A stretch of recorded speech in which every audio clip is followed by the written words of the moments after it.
Deep learning sat in the academic wilderness for decades. Not because the ideas were wrong, because of a decimal point. A recurrent networks loop does one thing over and over. Take an input, multiply it by a weight matrix, take that output, multiply it by the same matrix again, and again, and again. To see why that's fatal, forget matrices. Just think about multiplying an ordinary number. Imagine a game of telephone across a stadium, except every time the message gets passed, it comes out 50% quieter. By the 32nd person, what do they hear? Absolutely nothing.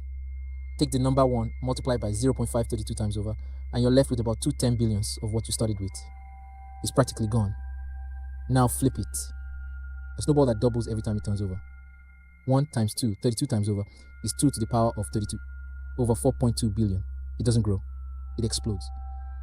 That exact arithmetic is happening inside the recurrent loop.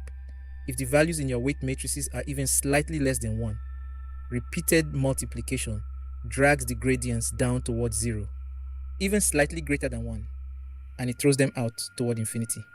After a few dozen loops, the numbers inside the network are either astronomically huge or completely gone. But you run these models on massive server farms. A sophisticated AI gets defeated because a decimal point got too small? Yes, because computers don't have infinite precision. Numbers get stored in an architecture called IEEE 754, floating point.